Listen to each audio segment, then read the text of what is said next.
We are live. Hello, everybody, and welcome to episode number 23 of Talking Chickens with M&M Exhibition Poultry. And today we have a special guest. Well, how about our special guest today? I don't want everybody else to feel like they weren't special. Mr. John Miles. John's breeds Plymouth Rocks, Cornish, large blue Andalusians, large fowl rocks. Had been in the Old English business for generations, so that he has few of them. He has few of everything. A fairly newly ABA judge, APA judge. Yep, just passed that. Just passed that. Good man, great conditioner. So we're going to have John give us some of his wisdom today and pick his brain and how things happen. But first, as always, like, subscribe, and share this video. And also for the YouTube, Matt doesn't even know this, but there will be a link. We now have a Patreon section. If you'd like to support us, that link will be on this video and videos to come, and then we'll figure out how to work it right in for the Patreons. If you want to support what we're doing, think it's important to you, you can subscribe at whatever, or if not, just keep coming back and watching, because we're going to spout it whether anybody wants it or not. So, Matt, you have anything else to add before we start our interview? I got to judge a show yesterday, so I am amazed at the amount of people that I don't even know that are watching and listening and come up to me at the show. Then also Rogers was there, so I got to talk to Caitlin and Tim, and boy, has she been busy. So I did get some of the comb stuff. I got to give you a bottle of it. You give me 2 of those while I was there. But I want to clear up a couple things so that everybody, I have like 1 million. And BPAT, we thank everybody for listening. I want to thank all the people that's following, but just be a little patient with me answering you, because I think I had 27 emails and like 18 messages yesterday while I was trying to judge. So I got most of those answered today. One common one is the Ivamec fenbendazole thing that I'm trying with Merrick. So what I'll give everybody, and again, this is not no scientific experiment. It's just my thing from some stuff I seen. So the hypothesis, I'll get real scientific there, is that it helps slow down the Merricks from getting going. Big word. Yeah, there we go. And so if you want to use the Safeguard drench, the Safeguard sheep drench, that's fenbendazole. Fenbendazole, boy, I can't say that very much, but fenbendazole and Ivamec are both wormers. And in the sheep business, I've got educated on the sheep business. The worms in the sheep get immune to one or the other, so they mix it up. And that's why those drenches are a little different. A lot of the human Ivamec fenbendazole combinations have both of them in it. But if you use the Safeguard drench, it's a 1/4 teaspoon per gallon. I've been running it in my birds every other week. So they get it 1 week, and I have a 5-gallon auto water. They drink it all in a day. I fill that up every day. They drink it all, and then I'll let it go a week, and then I give it to them again. So in the worst case scenario, I don't have any worms. And when I was moving birds yesterday, I got some bodies on some birds that I think they're eating really good because they don't have anything else affecting them. If you want to use the Duravet version, that's ivermectin. That is 4 cc's per gallon. So then everybody's telling me, well, why don't you do both? Well, I haven't done that yet, but I'm kind of going to run the fenbendazole out to the end of this season. So far, nothing with Merrick's. I was telling John earlier when we were waiting on Mike to come on that I called a couple birds yesterday, and I still didn't get that one that's plain old lame. She's too fast. That's why she's still alive, because she's running around. I had one with a broken wing, and I haven't seen that in a long time. But when I put him up in an individual pen, his wing was hanging down. So that got called. Had a couple color calls, but so far no Merrick's whatsoever. So I do have turkeys, so I moved them yesterday as well. So they needed a little more room, but so far that part's working. Somebody asked me just before I come on, it's not a cure for Merrick's. I don't even want to go with that. No, it won't cure it. I'm thinking that it may be a preventative. And where I originally got the idea was from pigeon guys. They were using it for adenovirus. Or when they got back from shows, birds would get sick and die. And it seems to be if they run them on the fenbendazole or Ivomec, they didn't have that. So it does have some antiviral properties if you read up on it. So that one's done. That's the Ivomec fenbendazole one. I had a lot of questions about I guess I mentioned about my newer spreader last week because everybody wanted to know about it. So I just stuck on the M&M page because I spread manure today, a picture of it. And then I actually got a link to the manufacturer. Oh my God, have they went up in 12 years? So mine's 12 years old. They used to be about $600 new. Now they're about 1,400. But I know Ray Dillon found one on Craigslist or Marketplace for a couple $100, and that's what I paid for mine. But they're real handy for shavings, and they don't work well with straw and bigger manure like horse manure, but they're great for shavings. And if you look at that picture I put up there, it puts a stripe down the yard, and that stripe in about 3 rains will turn really green. So that was it on that. I talked to Karen yesterday. The yearbook is at the printers, and they got the mailing list. So as soon as those are done, they'll start hitting the mailboxes probably anytime this month. I would expect that. And then for the foreign members, and anybody, actually, if you want to go into the Wild Apricot ABA site, the members only section, we will have a digital copy of it there. So you can get a digital version. So a little added bonus for your ad dollars. You'll be able to market to all the members on the Wild Apricot site. We're not going to put it out free to the public, but you'll have to go in to the members only section. If you haven't done that yet, if you log in to the Wild Apricot to renew your dues, you'll see a members only section. There's lots of great stuff in there. There's old books, there's old articles. Kim Munden has been doing a list of all the upcoming shows in the event planner. So you can look on there and see all the shows that are ABA sanctioned coming up. So a couple good things there. Karen will be at Bath. So you can get new standards, and I don't think the yearbooks will be ready by Bath, but the standards will be there. Mike's going to OPB, and we'll have a ABA table at OPB with standards, and hopefully if the Canadians want a hard copy of the yearbook, they could pick them up there. That's our plan. So I am going to Karen's to pick up some stuff, not this week, but next week. So before Mike goes to Elmo, and we'll see what we got. And if we've got yearbooks, we'll send them. If not, we'll get them somehow. I know Troy and Paul have distributed the Ontario yearbooks to people that want them. And any Canadian members that are coming to Columbus, let Karen know, and she can bring copies to Columbus as well, so they could get a hard copy. It's just the postage to mail that to Canada is ungodly. It's costs way more than what your yearbook and your membership is worth. So we can't afford to mail them out. It's kind of where it is. And I talked to Norma from the APA the other day. They're having the same issues with their yearbook. They just can't afford it costs more to send it than it's worth. And that's not good. So. And Canadian Post sucks. Ours is terrible, and theirs is terrible. Yeah, there's something about, I know with the standards, I know we could send them cheaper like FedEx and UPS, but there are import papers that have to go with it, and then they charge them on the back end. So when they get it, they got to pay to go get it. So if you can get to the States or get to OPB and pick up your books, you're going to save a ton of money on freight. I guess that's about enough, isn't it? And we are sponsored by aforementioned Roger's Poultry Supply, right there.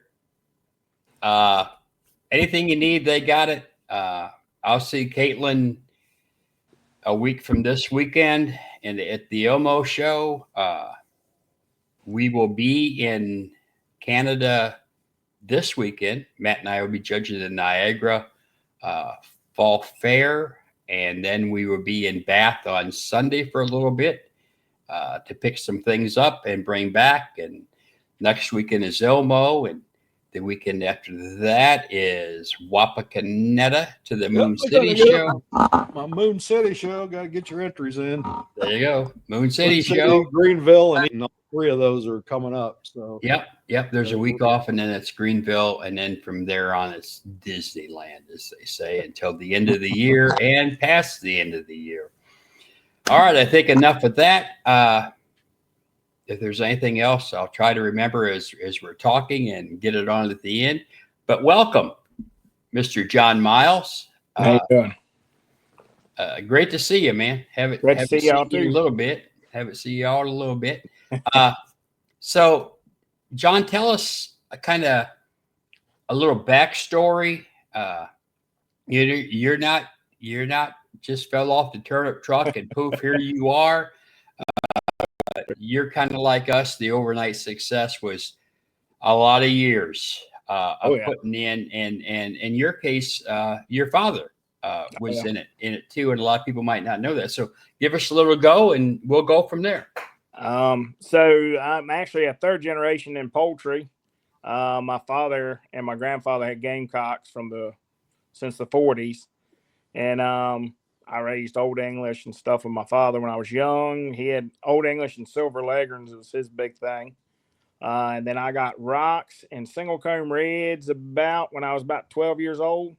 They come from the white rocks come from Douglas Cawthorn, which is a real good family friend of mine. And Charlie Wayback, he was in Delaware at the time. And then the reds come from Frank Harris and another gentleman, Truman Stone, which I don't think a lot of people know him. He was mainly a Virginia guy, raised moderns, and had a few reds. And then it's been on. I showed chickens all the way up to about 2005-ish with my father. He passed away, and then I got out, I don't know, maybe 10 years or so. It just wasn't the same. I kept the white rocks, sold everything else. And then I met my wife. She wanted to get back into chickens, showing at her county fair with her grandma. And then I got the bug back again, and here we are. Is the basics. Bless your wife. Oh yeah, for getting her back in. If it wasn't for her, I wouldn't do a lot of stuff. So she takes care of me. I understand that. Yep, I understand that. Oh yeah, totally. We talked about Doug Cawthorn. We want to get his grandson on here eventually, Nate. but we don't know if he can behave long enough with us to get on here without getting us all in trouble. Oh yeah, he knows when to behave and when he can go wild. So what I like about him is when he gets right in your face when he tells it to you. Oh yeah, he's a good kid. Yeah. Well, Cawthorn, I mean Doug. For those that don't know him, really good guy and a really good chicken man. I mean, oh yeah, he's got some really good stuff. He just doesn't go. I mean, he's not out there like the rest of us. No, he's a hell of a chicken man and a really good guy. I'm hoping with my judging license, I get it. Me and him are judging a few shows this year together. Good. So I'm hoping get him out a little bit. And yes. Doug's a tremendously good judge too. Yes, he is. He's like a father to me since my father passed, and we've known each other for my whole life basically. So, but that's a good deal. I'm hoping to get him out some with us judging together and stuff like that. So, all right. So just your Plymouth Rocks. Yes, sir. Now, are the Bantams did you get Bantams from Charlie too, or did you? So my Bantams basically are all John Wayback is what they go back to. Yes. Which, in turn, if you go back and look at everybody's Bantam White Rocks that have good ones, typically they're going to go back to a Wayback. Absolutely. Most people don't realize it. My large fowl are mainly Hullback and a little bit of Harrington in them. My big white rocks, my Andalusians, which are my wife's, they go back to Matt Cawthorn's birds, which he's had for probably 35 years, 40 years. Right. And which probably are the old Arthur Field birds. Yeah, he would know. I don't. Yeah, Mike and I knew him. That's all Arthur raised. And he was in New York or New Jersey, but he sold them everywhere. Same person Jamie Matt's got his from. Yes, that's our same bloodline. he was really big up in that area. And then about that time, so about 30 years ago, Arthur was about done. And those guys, though, that strain has been around for a while. I usually can tell them because Arthur was always exceptionally laced, and he always said his birds were good because there was nothing else he could cross into them. Right. So those have been bred pure for many years. Many generations. A lot of them have gotten them. They got them too big. They're not a big bird. No. And they put too much monoc in them. They got them too flat. They're supposed to be up a little bit in the back, supposed to slope. Yeah, gotta have a little angle to. I dearly love them. They're just insane. Oh yeah, They're a love hate around here. So, but then I got barred rocks. I got tired of getting beat by pretty barred chickens that weren't rocks. So I got those. Adrian Rademacher, Alan Weatherby. Oh shoot. Got me all's way. Older guy. I know him just because Craig. I Got Schaefer. Birds from Craig Schaefer. Russ. So those are actually our old line. So I got those. And from Rademacher because they were really good colored birds. Yes, excellent. Weatherby, Alan had crossed whites into his and got the type that I wanted. And I got some birds from Russ. I don't know how to say his last name. He passed away not too long ago of cancer. His went back to Ari Katz. And so I took all those and my white rocks and pushed them all together. And $250 a year for like 4 or 5 years and got to the board rocks that I have currently. So I call them my strain, but that's where they come from. Yep. Well, they are your strain. And anybody, I mean, it doesn't matter once they're out of the breeder's hands for a year or two, you're the one that decides where they go from there. It doesn't matter. I mean, it does matter, but that old line that you could follow back, that's great. But you don't know if they'd have done it the way you did it. So. Oh, yeah. I'm sure nobody, which a lot of people, I don't recommend it to a lot of newcomers of just grabbing birds and just crossing them together. I took the chance and it worked out good for me. Sometimes it can mess up. Yeah. Well, I knew that. We messed a lot of shit up, but you know what? You don't never know until you try. No, and all you could do is just have more stuff for the garbage man to pick up. Or eat it. I mean, nobody bats 1,000. I think. No. So I'm good with about 300. Yeah. Hey, you're in the Hall of Fame. You're a 300 hitter, baby. Used to be. I don't know about now. Because, I think we talked about John before on here because it was been a few years ago, but I did the Rock National at Columbus, did the Bantams, and I didn't know him. Whites. And then I was going down through the whites in the barred class, and I made a comment. These birds are consistent all the way across. I said, I don't know who number 6 is, but he's a breeder because his birds are all the same. They ain't, some of them you'll get them, some variation in the birds. So that was a comment I made then, and then got to know you and have judged them a bunch since then. You picked the white hen that year. Yep. And it's a class I enjoy judging because I've had rocks for so long, and I guess I see them the old way.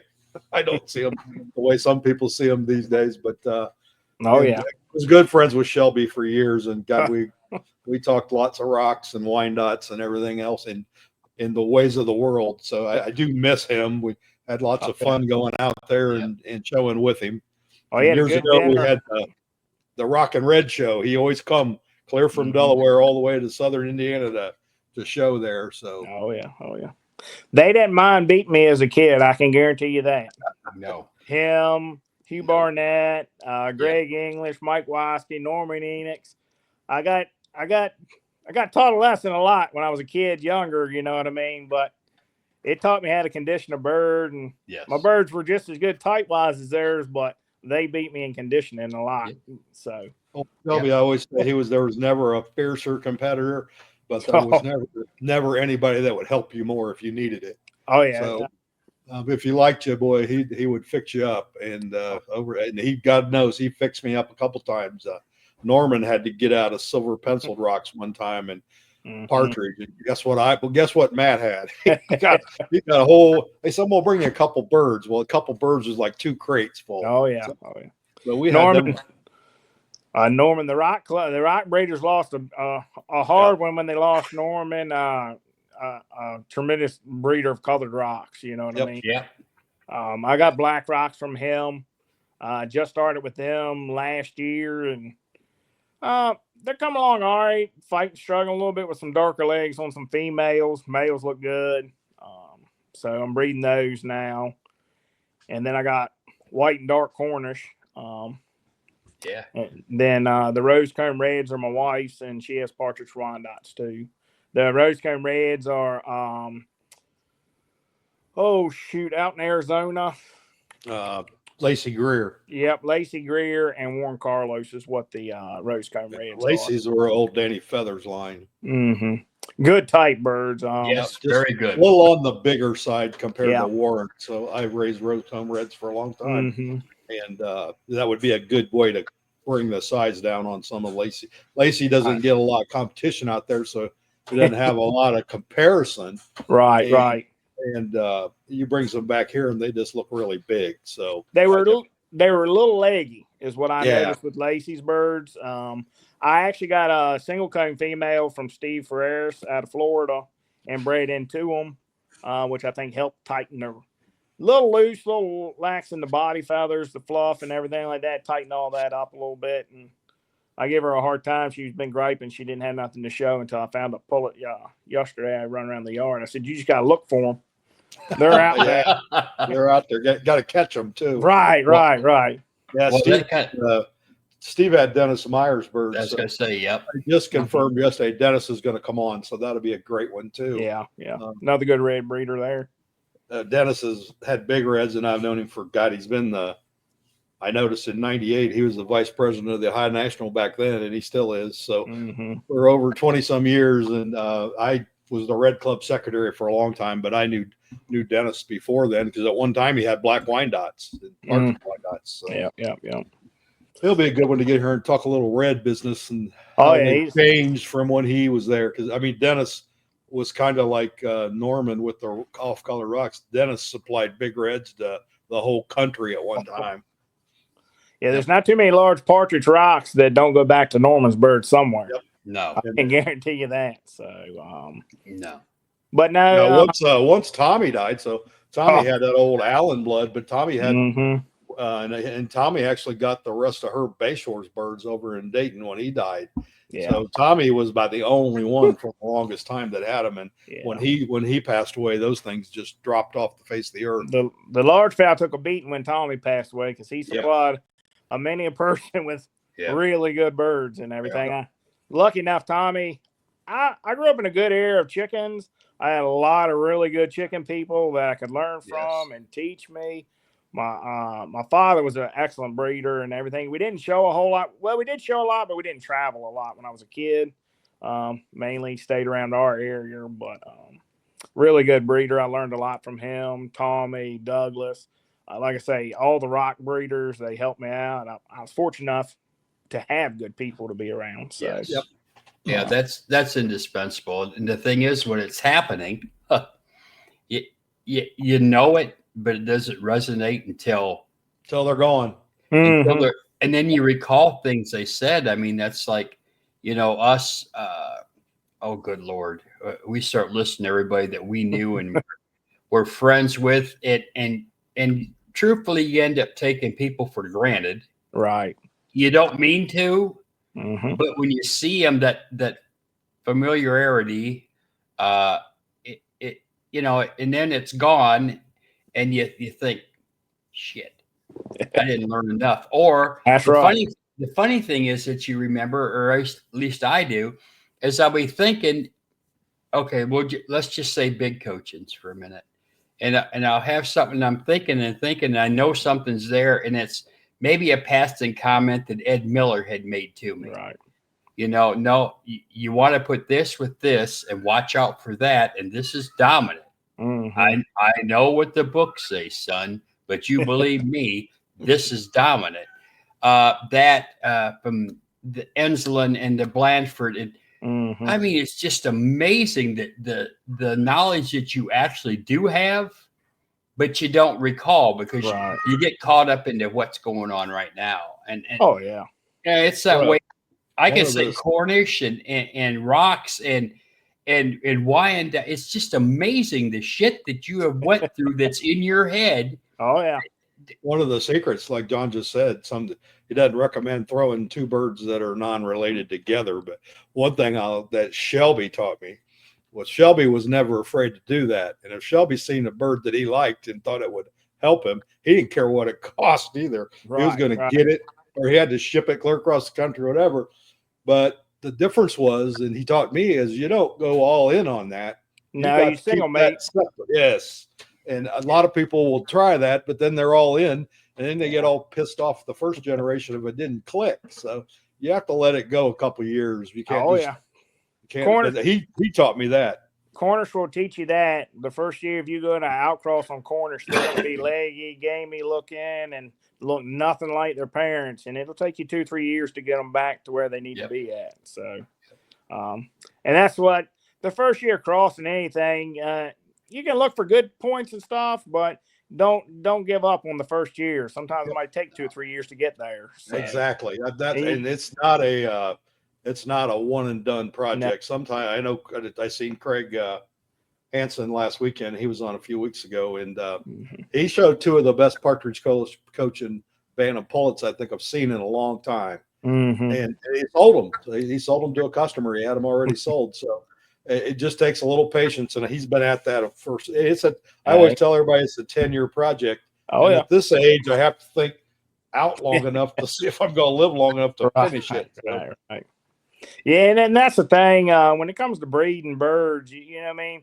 You got to be willing to put the time in, and I believe in hatching numbers out. I've got the room to do it. I'm lucky enough. I got a couple Pyrenees that run loose, so the birds can be turned loose to run and be free in the woods and stuff like that. So they look good running in the yard. The biggest thing is just catching them when it's time to catch them. Yep. They like to go on the top of the trees. So. Well, you're letting them be chickens, which is something I can't do. So I am envious. Yeah, that's the nature's the best conditioning pen there is. When I see people talking about building these pens and I'm thinking, you got all that land and everything's fenced in. Why you coop them up so early? And then, and then you wonder, that bird looked good, but it's been 30 days and they just, it's like, put them back out on Dr. Green and see what happens. It's a big difference when you pin a bird up. He's going backwards for the first week or so, and I don't care what you mean. I've tried like vitamins in the waters and stuff like that. They're not getting the same stuff they were getting out in the ground. Digging. What I found in that vein is that if you bring them from outside in, you have those issues. They get, but like Michael testified, mine have never been out, so a little different. They're when they go outside, they're like in shock. But I have those. God love those green Filipino drop pins. Yeah. So we use those quite a bit, especially when we're washing and I'll put them out but with our problem here is Cooper hawks. Yeah. So even the Pyrenees will have trouble with those. Believe it or not, these Pyrenees, Matthew's Pyrenees actually caught and killed a hawk, but they don't like nothing that flies. Owls, hawks. They don't like them chickens make a funny noise. They're down there looking for it. So they stay on it, and sometimes I tease my wife that I need to pin them up so I can lighten the feed bill a little bit, because you don't realize how many chickens you lose when you don't have them. So do they stay at home? Because that's the biggest problem with most people. We got an underground fence all the way around our piece of land. We got 7.5, 8 acres fenced in for them to be in, and they know their boundaries. And we got one every now and then when his collar goes dead, it'll venture off a little bit, but she just goes to the neighbor's house. My niece has got one, and he would back his butt up against the wall of the house and take off running and jump right through the electric fence. Yeah. Just hard-headed. These ones of ours are very good. Like I say, that they for a family dog, I tell anybody, if you got plenty of room for something, they make a good dog. So I agree. John, do you find that your birds that are out, like the cockerels and pullets and stuff, and you probably do like me then, is when you're done breeding, the old hens go out if you're going to keep them out. But do you find that when those first shows come, and sometimes you can sustain it, but that body, It's the normally feel of their hard. body is harder, and there's no flab there. They may be heavier than hell, but when you pick them up, I mean, they're there. It's a chicken. So yeah, exactly. Yeah, I see that a lot in the birds bantams too. Yeah, and the bantams would be the same weight. Which in your case, I mean, you pick up a rock or a Cornish that feels like a rock or a Cornish, right? They're supposed to have a body on them. They are. They're a meat chicken. The rocks are dual purpose, so they should still have a good body on them, good carcass. So, right. Yep. I find that, and their feathering. The feathers, the quality is better. They get moisture out of the ground. I got good sandy soil here too, so yeah, me too. They do good on it. I think one of the mistakes a lot of people make when they pen them up, and Mike's been here, so he can tell you, they put them in a show coop and that's it. Now, mine go in a large fowl coop, but there's a roost in there. Right. And they got to be able to do something. Oh, yeah. Certain breeds, you pet them up like that, all they're going to do is sit there and eat crap and drink, and they get no exercise, and that's why you don't have that body condition. So mine come out of 4x8s, and then if I got to pen cockles up, they go up into those. But I noticed they stay better that way than just in a pen with no roost in it. Mine are conditioning pens are 2 foot wide by 3 foot deep. And the only thing doesn't get a roost pole is the Cornish, because if the Cornish gets a roost pole, he gets up on the roost pole, he's going to break every one of his wing feathers. Yep, exactly. So I give them a little 2x4 standing up on the edge with a stick going across it. They can hop up on that. But I laughed because they don't get in a roost pole.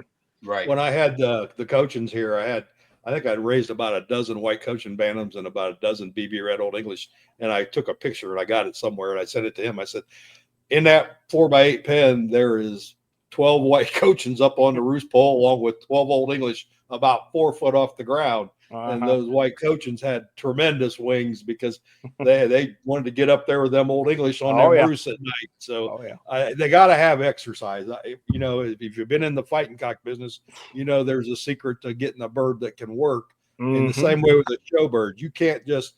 I laugh at some of these silky and Cochin people because they just throw them in that pen with nothing, and then the bird is flabby, sloppy.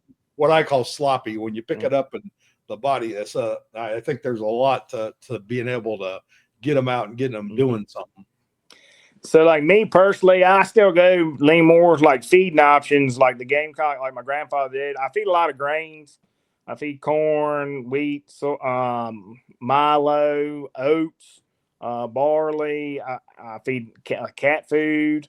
I feed sunflower seeds. I mix everything of mine. I do buy Columback gamecock feed, but I mix a lot of grains and stuff for my standard. All my large fowl get mixed feed. They don't get nothing bag bought. So, and I think a lot of times people feed too many pellets or too many just crumbles, and it makes the chicken fat. The gizzard needs to work. It needs to be. You gotta watch your balance. That's for sure with that. And there's no one secret in that bag, like everybody always said. That being on the ground helps them probably more than anything. You just want to give them enough nutrition that they don't. You can tell a bird that's not fed correctly by their feathering because they'll get those stress marks and all that. So I think what we've talked about on here a couple of times, and I was talking over the weekend, some of the problem with in the old days, the birds would molt and they'd molt everything. They'd be naked. Now we feed them too good because they'll molt the hackle this month and the tail the next month, and they don't get that big stressor that makes them molt everything like they used to get. And I think that some of it, the birds are fed way better now than 50 years ago when we started. We used to grind our own feed, so I know all about that work. And the science is a lot better on what they need. The Cornish will drop all. I get a couple of these dark hens, and you'll go out there one day, they got feathers. The next day, they're almost naked. So the Cornish will drop everything they got. And that's a good thing because that's the way they used to all molt. And I noticed when I got back in the early 90s, late 80s, early 90s, that the birds didn't molt like they did when I had them before. Because it used to be about the end of August, they were done. I mean, they were molded all. But then about November, when Ohio National rolled around, they were back in condition. Now, like Mike and I fight it all the time, we got to keep enough to where you have one that's in a decent process that you can show. Yeah, so the barred rocks are like that. I tell everybody the barred rocks will molt their wing feathers twice before they finish the tail feathers on the male birds. The females are a little better, but the males are terrible. I don't know about them. So, but now the chickens, I believe in letting them run loose. We've always done that with the game chickens when I was a kid. With my grandfather, you start pinning them up once the stags start getting ready to fight a little bit. I do that with the white rocks. I tend to pin up the bantams a little quicker than I do anything else, just because they like to get dirty. The big white rocks, believe it or not, I leave them out almost all the way up until it's time to start showing them. They segregate themselves over into one little spot in the yard, and they got an old lean down tree. I was going to cut it up, but they go up that tree and then go up into another tree. And you look out there in a beech nut tree, there'll be 30 big white rocks up in the top of a beech nut tree. So I leave that down for them. They like it. So it works for them. It works for me. So that's the way in the white coach and bantams. I mean, my coaching's the bantams, they run. I mean, if you go out there today, there's big blacks, there's bantam blacks, there's brown, everything's out there except the whites. Right. The whites will be out there. Usually I keep them on the ground till they're about 3 months old. Yeah. And you got to watch the males because they're little assholes. I mean, they'll try to fight everything, including you. But I start, they're up then. And until usually after breeding season, then I'll do the same thing. I'll take everything, all the white hens, throw them out, throw the cockbirds out every day for a while, because once you get that feather burnt, it's done. Or you're done. And you know as well as me, I mean, condition and all that's only 10 points. It makes a lot in the showroom though. It does when you're going for the whole thing. You know, when you're going to, like always said, we get our asses whipped a lot, but we win a lot too. But when you go to win or don't go. Oh, yeah. I don't bring a bird or show birds just to be showing them. No. I'm going to win. And you got to look at the class of white rocks now. I mean, they're not as big as what they used to be. I mean, when I was a kid, there'd be 50, 60 white rock pullets. You know what I mean? Nowadays, you know what I mean? But you got to look at the competition you got. And that's Matt Burnett's a really good conditioner. Tyler's a good conditioner. And, I mean, all of our birds are good type birds. I mean, they all have the type, but it's who's got the cleanest one and which ones are showing. Right. And finer points. The fine points. That's when you get down to the little things that matter are then. It don't make or break you. And and once these white birds, once they get dirty, they're dirty. I wash everything. I believe if you're going to show it, it deserves to be washed. That's us. And everybody says you wash the black. I wash everything. If I'm showing 35 birds, I've probably washed 40. You know what I mean? And I think if you're going to spend the time and the money to show it, it deserves to be clean. Because it may look clean to you, but it's got dust on them feathers, dust down in the feathers. Well, you've been judging a little bit now, John. How many times did that cross your mind when you're looking at it? And here's one I wanted to bring up at the very beginning. Trim the goddamn beaks and trim their toenails. So I got ripped to shreds by toenails that have never been trimmed, and they're curling around and or nip their spurs off. Yeah. Because I ran a spur clear through my finger one time because the guy had a little tiny, it was like a needle. About that long. It went right through the end of my finger and come out the other side. And I thought, God damn. Yeah.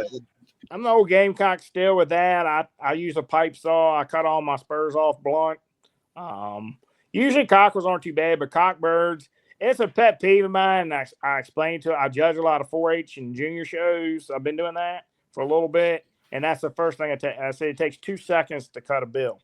And a lot of people don't realize that you can do it. I bring a pair of fingernail clippers, show them what I do with it. I said it always can completely change the head of the bird. Yes. And it takes 2 seconds. So it was funny. I was fishing in Georgia with my brother-in-law. And I don't know what he was going back to get. Must have snagged. And I said, here, use these toenail clippers. And he said, well, who the hell carries toenail clippers? I said, I have 2 sets with me at all times. Well, And he who buys the them hell by does it? He buys them by the case. Yep. Oh, And who the yeah, hell I do does? too. Oh, yeah, I buy, and I always have them. I Oh, mean, yeah. they're good for everything if you don't have anything else. But if I'm out working and not paying no attention, and I'm cleaning pans or anything, and I look and think, well, where the hell did that come from? I just grab them, trim the damn thing back, and put them in. The Cornish are takes terrible seconds. for it. Oh yeah, because they'll They get that old hook bill. Oh, and yeah. eat Parrot and beak. shit. Yeah. Yeah. Parrot beak. But that's like I say, that's one of my pet peeves, like judging. I mean, you Me can take too. a head of a chicken that's got that long bill, gorgeous bird, and then that bill just makes it kind of crow-headed looking. I mean, it just completely changes the bird when you trim it. It takes 2 seconds. So yeah. Same way toenails, big old thing hang. It's like, what the hell? You didn't pick it up and look at the bottom of it? Oh yeah. I'm always the wash guy, and Mike's always the prep guy. So he's lots of times he doesn't do it to satisfy me, and I gotta retrim them a little bit. But I go to whack in on them, and I tell the people, I say, if it bleeds a little bit, they'll be all right. I said, we've done that too. They'll be all right. So you can and you can. It's kind of like dubbing. Oh, you can get creative and do a real nice job with it. Sometimes you start early. Yeah, but all those things can be done. And that's one thing I noticed with a lot of Old English, like judging. I judged at Delaware not too long ago, their fair, and I judged the open show there with my ABA license. And but I noticed, I talked to Mike. I said, Mike, you realize like all these Old English still have earlobes. And they got half the wattles still left on them. I said, these boys need to get a pair of scissors and learn to trim a little better. I ran into a class. Now you say that one time on Spangles where they had dubbed the lobes on the female. Trying to get rid of the white earlobes. So I have to watch sometimes on females. They'll dub them too.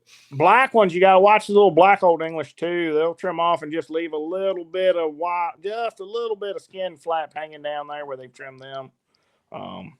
I've always told them that I'll look back through, and this has happened several times all over the country, and I'm going through the male birds, and it's like I find this cockerel or cockbird, and I'll think, damn, that's a really nice cockbird. I'll pick it up and look, and I'll think, he's got this little bit of white. It's not like it's a one-time deal that you have to, but it's like it's them and Moderns is the only breed we're allowed to cheat. Moderns are notorious.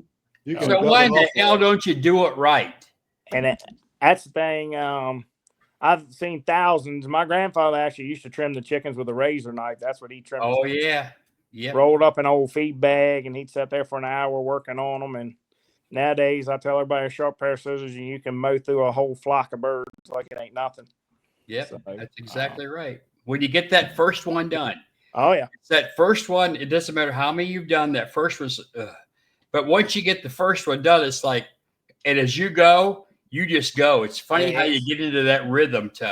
Well, I know I can dub 100 Moderns in the time it takes me to dub one Old English. That is not my thing, and I have ruined many a bird. Old English, I typically go a little low on the Old English. That's my style. And I tell everybody it goes back to when we used to fight chickens. You could tell everybody's game chickens on how the bird was trimmed because everybody had a different style they did. And we tend to draw a little bit lower. I think some of the Old English are a little high sometimes. But, they are. That's just my opinion on it. I don't ding them too much, but it's a little ugly for me. Brag on Daniel McDaniels because I love the way he dubs. But he learned it from Bill Wolf, but we never give Wolf the satisfaction. You can't do that to Bill. And Billy Grooms is a hell of a dubber too. Mm-hmm. Yeah, there's a lot of them, but there's a lot of good ones. Oh, there's a lot of good ones, and you could tell. All you got to do is just go down there and look, and if there's 5 cockerels or 5 cockbirds, same guys, and they all had that same look to them. Oh yeah, that whoever's doing that dubbing, they can dub. Mm-hmm. Oh yeah, and it just takes time, and that's what I tell everybody. My wife, she does all the holding. I trim some Moderns for another older lady here in Virginia, and she tries to hold them. I'm like, you're not holding them quite right. So I just let my wife hold them. She knows the way I like them to be. And I grab them by the comb, twist them all around, go to whacking them. put them in the pen. Done. You're lucky. I never had anybody that would hold them. I have a thing we used to use to vaccinate pigeons. It's like a big clamp. You stick their head through there and their legs through the bottom, and it clamps them down. And I can do them better that way because I can roll them around and get where I need to be. Right. As I used to have the old towel with the hole in it, and then they'd get fussy and whatever. So we used a feed sack. Yeah, I always had to do it by myself, so I had to get creative. And I come out of there looking like I've been in a war zone.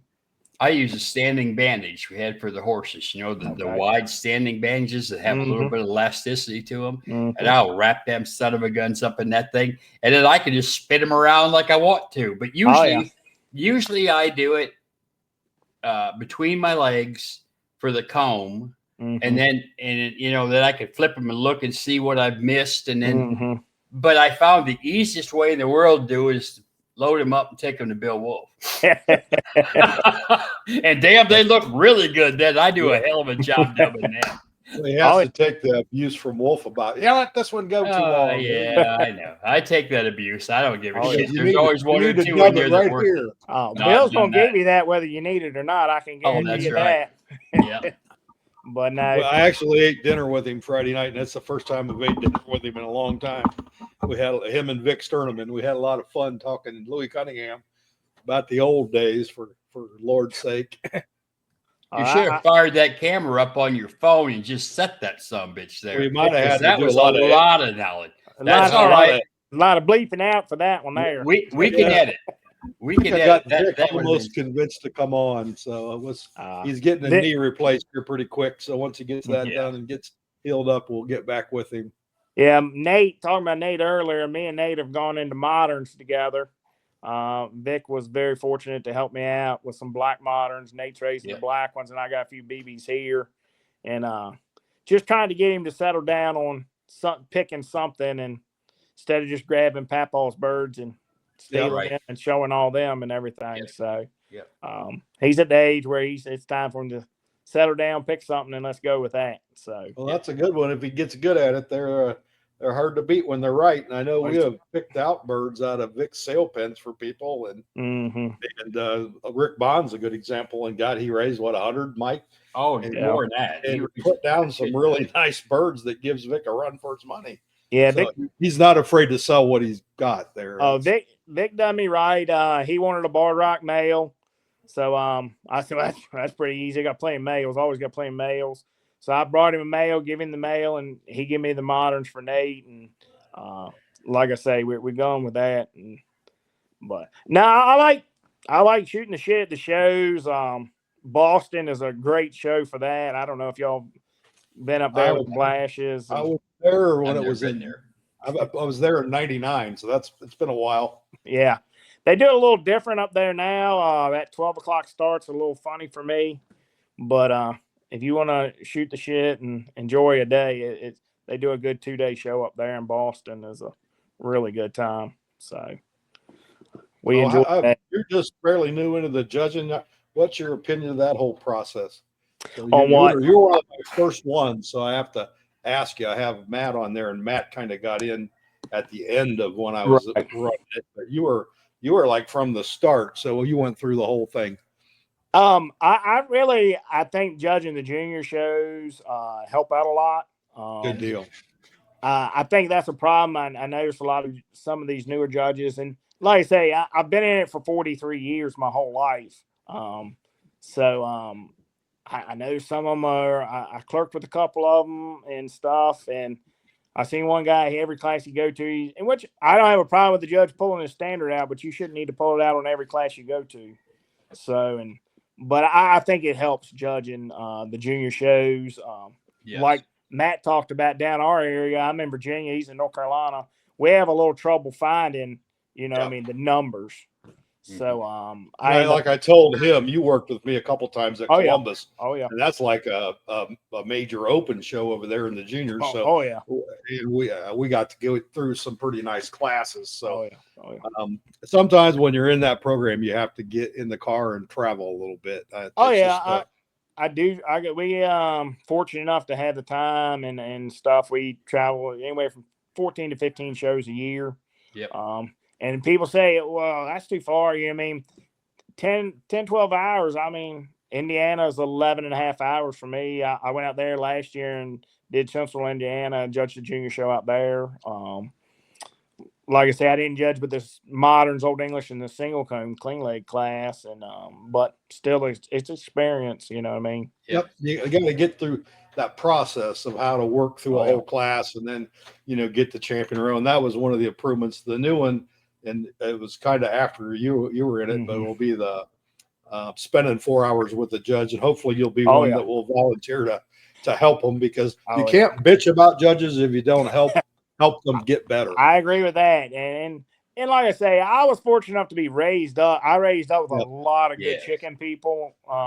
Tommy, my father, you know what I mean? All them, the rock breeders, Ross Keith for Cornish. I've been fortunate enough to be around a lot of really good people. Warren Beal, I met him a bunch. I got carrying boxes out there come from Warren Beal's house. Wow. Ben Singer, I knew him. Yep. For Old Now, that wasn't the most pleasant fellow in the world. No, Ben either liked you or he didn't. And Ben loved me. Ben was very experienced about his birds. Oh yeah. Say that he was just in it for a hobby. He was very serious about his birds. Oh yeah. I love Ben Benson. A very good breeder of when it comes to black or blue Old English. Oh, there was none better with blue. In the day, there was none better in blue. That was a tough color, and he had them. Oh yeah. Oh yeah. And like I say, and that's what I tell a lot of people. I think the chicken world is growing. There's a lot of people with chickens. Yeah. But the experience is not there anymore. And then I think a lot of these newer people, the internet is out there and they get on that surfing. I think they get they know everything because they found it on the internet kind of thing, but it is what it is. They get a little lost in the weeds this week. Oh yeah. I like to talk. I've always been like my father.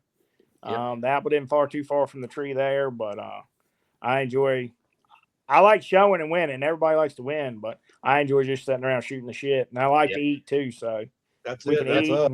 Shoot the shit. That's us, baby. Shooting the shit and eating. That's right. That's right. Maybe a little drink every now and then. Maybe now and then. I don't I didn't start drinking until I was in my late 30s, so I can take it or leave it on the drinking. The couple of them Canadian boys there at Ohio the other year, they got me with some stuff. Old Beamer got me with some Rebel Yell there. Somebody brought him, so old gut burner. Yeah, Beamer. They have that, what we call that Canadian whiskey, breakfast whiskey. Thanks to Neil Grassball, that was his saying. And when you give them that bourbon, they just shake their head. I think some lady brought it up to him. She used to bring it to his Uncle Ralph, and he brought him something. And whew, she was rough. She should have left that wherever she got it from. I tried that. No, I know that was not for me. That was like drinking kerosene. I think whatever kerosene tastes like. Whoa, shit! It was eating the bottom of the cups out. Oh yeah. You could run a car on that stuff. Oh yeah. But well, I'm glad you had a good experience with the judging program. We've got on to Terry Britt's managing it now, and got lots of new apprentices in there because we definitely need more people. Mike, they drive us nuts, and we're booking like 2 years out, and we never were afraid to travel. We always enjoyed going to the South and your way, and we judged Virginia a couple of years ago. Tell us about the Virginia show. That's coming up too. Virginia show's coming up. We actually have the coaching national, I think the Eastern coaching national. Yeah. And then we got the Eastern regional rock meet. We're not a very big venue. I was in it when I was younger. We used to be 2,500, 3,000 birds. The AI has got us on the quarantine. You got to be 14 days to come into Virginia. It's got us a little tight, but do they take MPIP paperwork?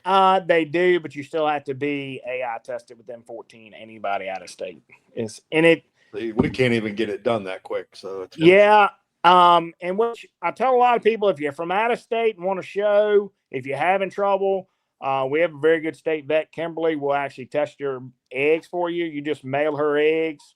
We do eggs is all we do. We don't do, you can do a swab test, but we typically do eggs. 30 eggs does your whole flock. So anybody that's having trouble, they can contact Kimberly.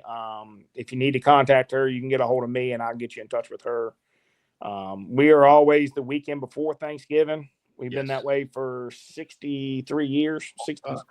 So that's our problem this year. I'd love to come to the Coaching National, but we're in Arkansas the 1st of November, Columbus. Mm-hmm. Yeah.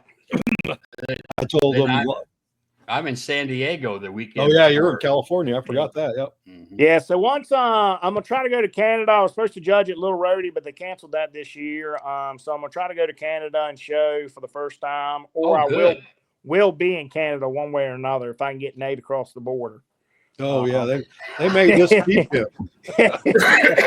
Special paperwork. They'll give him back because they're not used to that truth and honor stuff. Now they gonna give him back to you. Well, they won't be able to understand him, number one. So you ought to be safe. He clerked for Rico up there in Boston the other year, and we gave him a hard time because we told him that Rico only knew Italian and French coming from Canada, and he was going to need a translator, so he was all worried about that. But he clerked for Rico all day long, and Rico said he was fine to come back, but he had to learn the English. So he learned some new words at the Congress last year, I think. So he was with me all day. Oh Lord! But no, we're gonna try to go there, and then once Boston hits, will be my first after Canada the week. I'm busy all the way through till Cape Fear will be the second weekend of December. We go to Boston, then I'm judging in Delaware because they moved the spring show to the first week of November. The same day Arkansas. as yeah, which is a little hard, but they're 4 hours away, and Arkansas is about 15 hours from me. It's a long way. It's 14 for me. Oh yeah. It's a long way. And then I go there. Ohio's the next weekend, and then I'm judging at Anderson with Tom Roebuck. So, and then back to Virginia, Winston-Salem, Knoxville, and then Cape Fear will finish me out for Christmas. A load then. Oh yeah, we stay pretty busy, and I tell the family, I said, if you need to see me once, you need to do it before September hits. So, yeah. Always tell them I'm gone. And the weddings in this range. That's right. They're in the summer. That's right. So we're pretty fortunate. Yeah, I mean, we do a little traveling. We enjoy the shows. And we do pretty decent here and there. So trying to finish it up my Lifetime Achievement Awards. I need 91 more points in the APA for that. Should be just about there in the APA Master Breeders on Bantam White Rocks and Large Fowl White Rocks. I've got my Master Breeders in APA on the rocks. So if I get those two, that'll finish me up pretty much on the White Rock. Big ones and little ones. So good deal. But they won't go nowhere. They'll always be here for me. So yeah, you're not one of them. You're like us. You're not one of them. Hey, let me change now. No, they'll be here today until I die. So the White Rocks, big ones and little ones. So the first thing I started with, so I always appreciate them. Oh yeah. But like when it comes to conditioning, I do a couple seminars here in Virginia trying to help people out. I tell everybody, just because it works for me doesn't mean it's going to work for you. Exactly. This is what I do. This is the reason why I do it. Now you need to figure out what works for you. You can try what I do, or you need to come up with some of your own. Yeah, tweak it. Take a plan and tweak it like you need it, what fits your situation at that time. You've got several different breeds. I find different breeds get different things. So the Chanticleers and the Cochins were always pretty easy, but I find now with the White Leghorns that I got to do some different things with them because there's nothing more beautiful than a White Leghorn in condition, and there's nothing as ugly as one that's not. And I got some rose combs from Jeff Shank a couple years ago, and another good breeder. Right, we're going to have to get Jeff on here. He's not much of a talker, but we'll have to inspire him a little bit. And a really good Leghorn guy. Get him fired up, and then he'll talk. But oh yeah. I have found I have to do some different things with them to get them back in shape. They don't take that cage as well as some other birds, so they have to have more room. I don't know, like we've been dry. We were really wet and really hot all the way through June and July. August has hit, we've kind of mellowed on out temperature wise, but we've gotten terrible dry. I noticed a lot of these chickens, cockbirds and stuff, putting feathers back in and curling. So I'm having to wet them down a little bit and a little more dip in for them and stuff like that. But it is what it is on them. So every year is different. Every time it's an experience. This every has time. been the hottest June and the hottest July I think we've had ever I can remember. Yeah.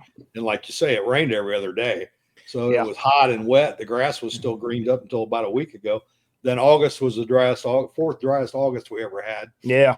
Didn't get much rain in August, and there's not much planned out for the first part of September. So it went the other way here. We're the same way pretty much. But I think those hot June and July, I think them being so hot and wet, they kind of pushed the chickens back a little bit on finishing and growing. I know it slowed some of them down a lot. So yeah, it slowed their eating down a lot. I've noticed the past week. Holy shit! Everything's eating like twice as much, man. Oh yeah. Cool nights will turn that on. Yep. Oh yeah. We've been down lucky to be in low 50s for us is pretty good for August, first part of September for us. Oh yeah, we're in the 40s and we were ready for it after July and the most of August. So. Oh yeah, but I raise all my birds outside basically from day one. They hatch in the incubator. They go outside as chicks.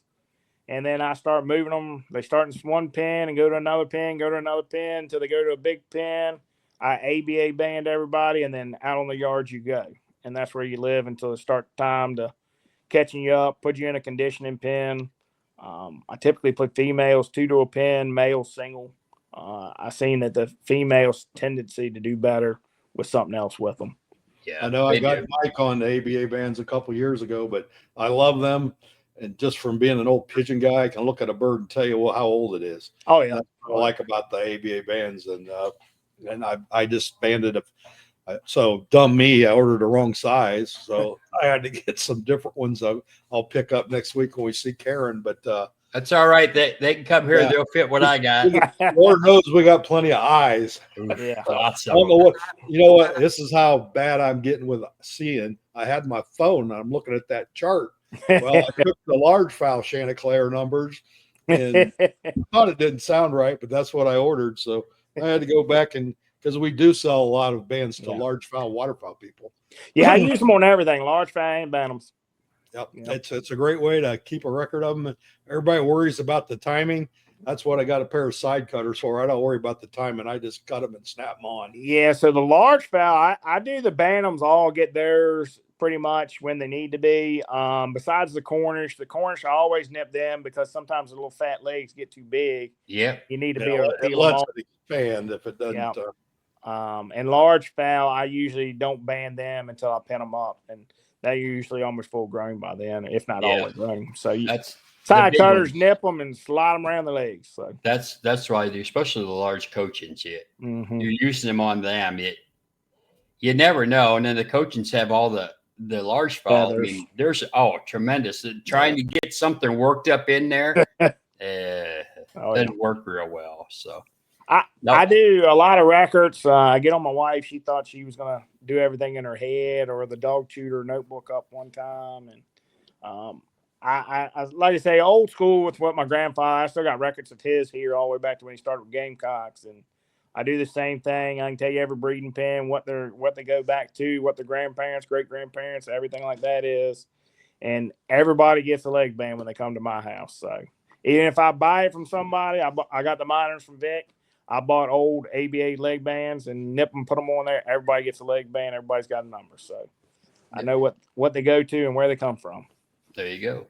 So we've mentioned that before. So if you make a good mating and you get a lot of nice birds, and you don't know which one to go back to, you don't know where the hell they come from, then you're screwed. So yeah, you have to do that. And I always say some people, they start out and they make way too many matings. So I got a friend like that, and I'm not going to call him out by name, but yeah, he raised a bunch. But then after a little talk Saturday, I think he's got this bird and that bird and mate them.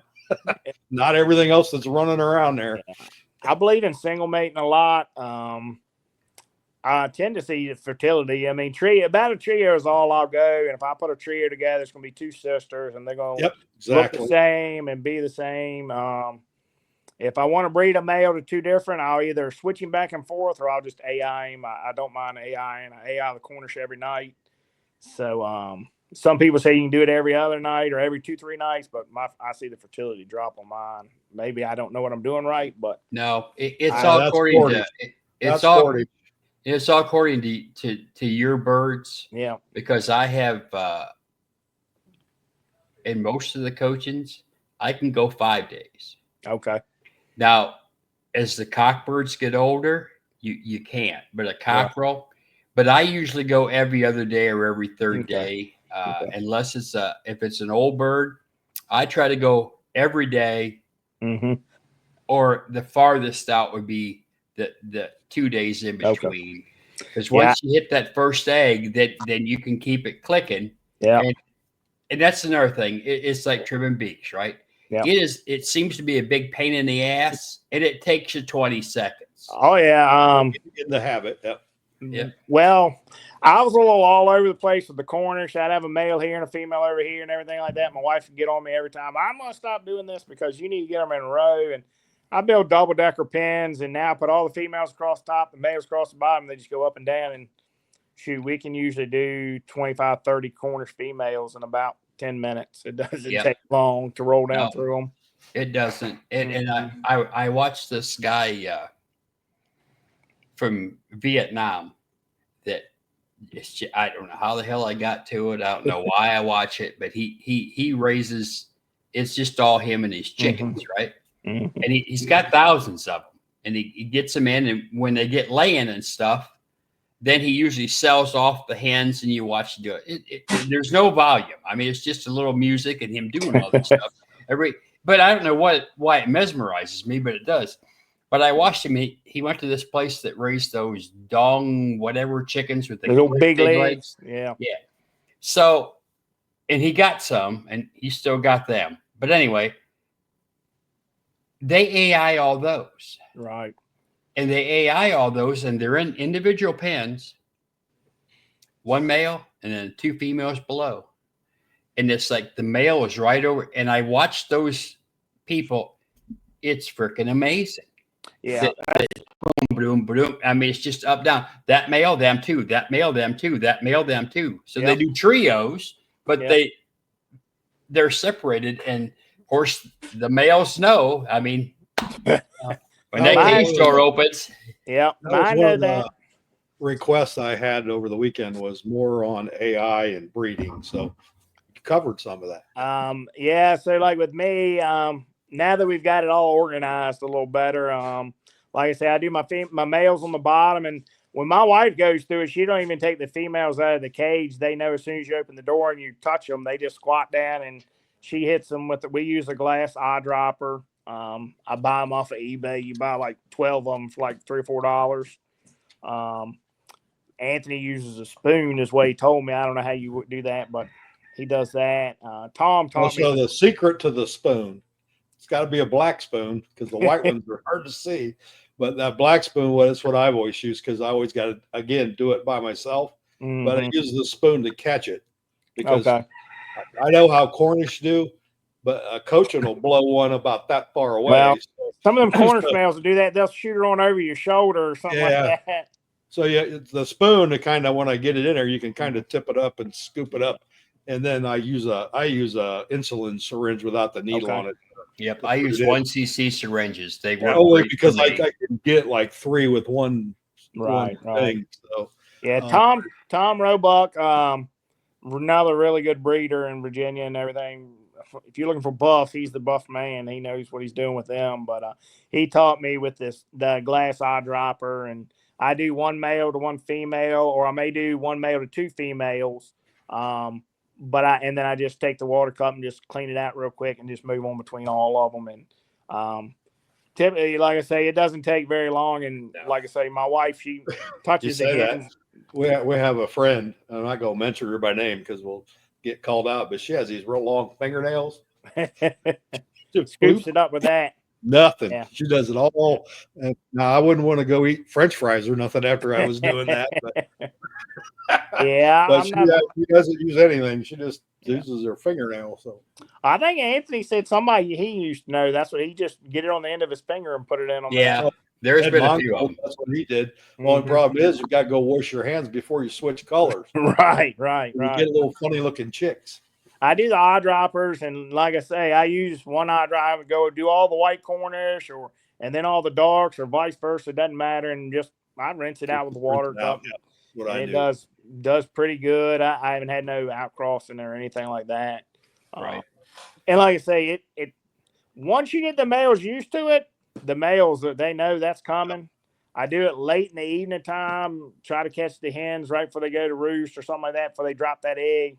I A lot of hens lay late in the evening. Yeah. So you got to find when they're laying. That's the biggest mistake.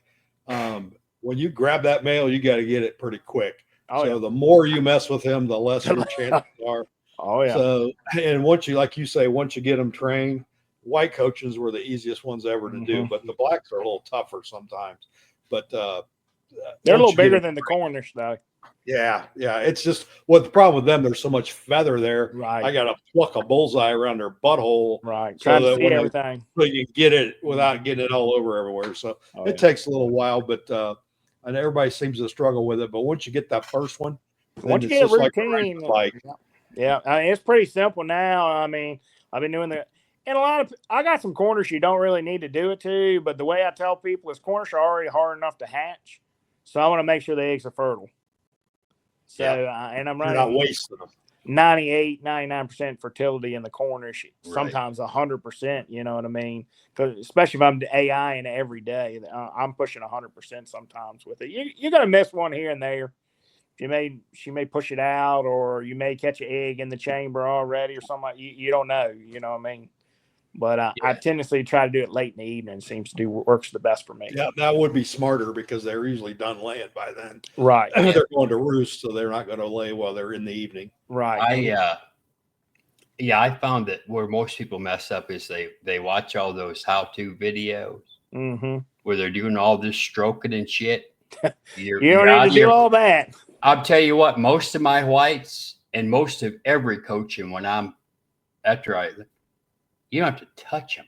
No, I just lift the tails up. Just run my hand in the back, lift the tail up. Let the tail up. I always tell everybody, and Clay Duff taught me this because I struggled the very first time I got coachings. But you got to get your hands under them pelvic bones, and work towards the pelvic bone where they come together. Oh yeah. Everywhere else is, and if you can get that down, it'll go for you. But that's usually where they make a mistake. They're trying to go too high up. Oh yeah, they're trying to start too high in the back and squeeze it. Yeah. I got a big hand anyway, so the old Bantam Cornish, I can get them, and usually I just run the hand down there and grab that. As soon as my hand comes down and gets the tail up, boom, they're all right. But they're trained; they know it. They know it's going to happen as soon as I come get them every evening. So Yep, that's exactly right. And you get in a routine with them, and the chickens they know what's going on. Yeah, and you can't get in a rush. And the more you do it, the better off. It's like, you just take it and poop, it's done, and there it is. If it doesn't happen, put him back and let him go for a little bit. Oh yeah, because you're not going to get it unless you may try him an hour or so later, but don't. The more you mess with him, the worse you're going to make it. Tomorrow. Yep. Yeah. Tomorrow. There you go. Tomorrow. All right, Mike, we're about 1:13. Anything else you want to cover with John? Happy Labor Day, everybody. I forgot this is a holiday for us.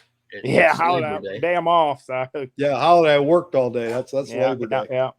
Yeah, well, you're out laboring. Damn it. I'll fill in while we're here. Neil Mahaffey had some plumbing issues, so Neil's going to reschedule at a later date. We got Danny Paget coming on, Dennis Myers. I think this week we got Ashley Shaw, the junior, coming on. We'll have to talk to Matt and see if we can get permission to borrow Nate for an hour or so. Catch him at a show. Yeah, we'll get him at a show. Maybe that would be a good deal. Yeah. And I think that's all I've got lined up for right now. I got Stephanie Coomer and some other ones down the road. Jacob Bates, let's talk about the Arkansas show. Yep. So those are the ones coming up, because once we get into this full swing, we're not going to probably be as prolific as we have been the last couple of weeks. And just have to work it in. One thing I like to add, like when you go to shows, anybody that's wanting to learn about the chickens, ask the clerk. If you want to learn about what the judge is looking at and ask questions, Ohio might not be the best show. Maybe get on the junior side, but a lot of these other shows, if you want to know what the judge is thinking and doing, volunteering clerk. You don't have to do it all day. You can learn a lot from listening and watching, and it helped me out a lot. I know what judges are coming to the shows. I look it. It doesn't hinder me to go to a show. I don't care what judge it is, but I know what the judge is going to be looking for. You pay attention to what they're picking or what they're doing, and you know, okay, I may not want to bring that bird there because that ain't going to work. But I think, I've clerked from we had a little kid all the way up to now, still clerking. I mean, I got both my judges license, and I don't mind clerking because you can always learn. Me too. I'm always clerking. Yeah, you can learn. You know, some stuff's good, some stuff's bad. Like I told Matt, going through the ABA judging program, sometimes you learn good stuff, sometimes you learn what not to do. So that's right. Exactly. It's always a learning experience, and I think it's good that you get that. God knows we're not all perfect, and it's not a perfect system by any means. And I tried to shape the judges the way I think they should be. Mm-hmm. So maybe that's wrong, but I didn't get all that help when I started. That was pretty much on my own. So when I got in there, I wanted to make it a little better than what it was. So I hope that it is. You'll learn a lot clerking. Don't be afraid to ask the questions. You know what I mean? Why are you doing this? What do you not like about this, or things like that? And not all the judges, not everybody knows everything. There's a lot. Those two books got a lot of information in them. So don't be. I bring both of mine, even doing the junior shows and 4-H shows. You know what I mean? Because that's where you typically see a lot of the strange stuff that you don't normally see. Right. I had a good question from an exhibitor. I didn't have very many, but Langshan Bantams. So I had 2 blacks, 2 whites, and I had 1 black that just would not show. She had her tail out like this, and I give them probably more a benefit of the doubt than most do. But I messed with her. She had really good color type and condition. She just wouldn't hook that tail up. And Mike and I have said a million times, if I got to make a Langshan show, it ain't no good. They need to carry that tail the way they need to carry it. Oh, yeah. And that's kind of what I explained to her. She goes, well, that other one had a little bit of white in its wing. I said, yep, that's a minor defect. But I said, it's not as much as that one that just held her tail flat out there the whole time I'm there. I said, the bird's got to display its type. And that's 60 points on the color bird, 60 roughly. And I said, that's the big thing. I said, then everything else is minor. Well, you can't, the way I look at it is you can't see the white from the outside the cage, but you can see the down tail. Yep, you can see that tail sticking out like that. So. It's easy to explain the little bit of white in the wing versus the tail that's down flat and ain't coming up. Yeah. You know what I mean? Yeah. So it's the way I look at it sometimes. No, that's the way it should be looked at. So it's all that scale of points. What makes the whole, right? Not one thing that, extra couple points on a comb or.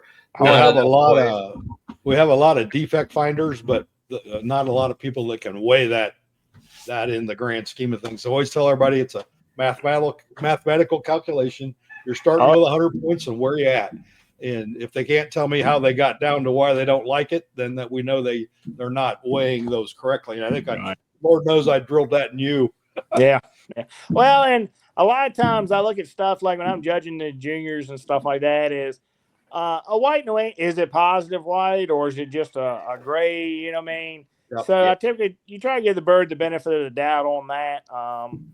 And then a lot of times you can't see that from the outside of the cage, and most people are going to be judging the chickens from looking at them from the outside. So you'd be a little lenient on something like that in the wing versus a tail feather or something you can see or a type or something like that. Yep. So. Yep. Right. All right. All the sum. Yep. All right. Well, thank you very much, sir. Thank you. I'm really glad that you were available today. I know it wasn't planned for today, but no. Neil's plumbing problem is not Neil personally. His home so I don't want to, I don't want to put that there. Although I thought he was going to have to replace a whole well casing, which that can't be good. So no, that's no good there. I told him we'll put him down the road a little bit and let him get his well running. Yeah, Yeah, Neil's you gotta another have that water. good old English guy. Yes. Yep. Just a good guy.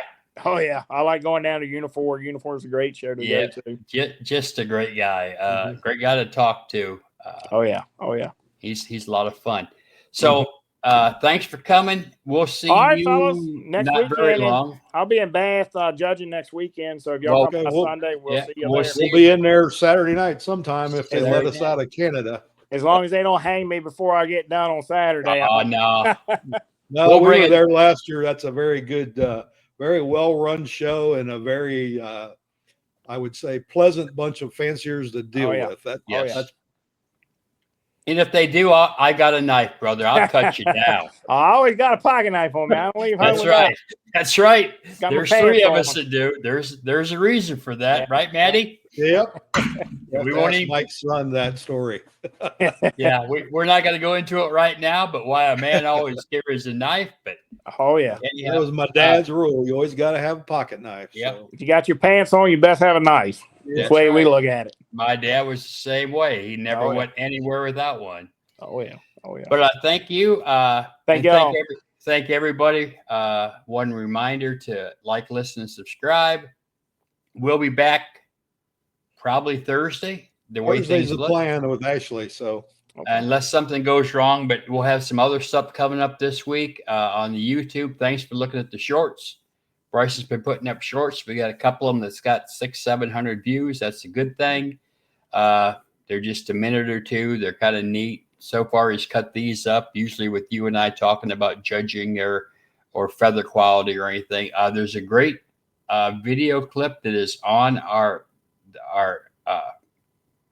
Facebook M&M channel, the M&M page. That's Dan Castle with some feather quality. About the feather quality in the Brahmas, and that's a really good thing too. Because we always say you can't really talk about that. You have to show it. And I was so glad Dan put that up, and I stole it from him because I said that is exactly what we meant and he had the 2 birds, and that was a great. Yep. Yeah. So, and Bus a good person to do it too. He's pretty good at what he does too.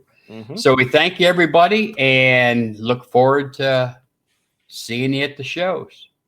All righty. Bye. All right, fellas. See y'all.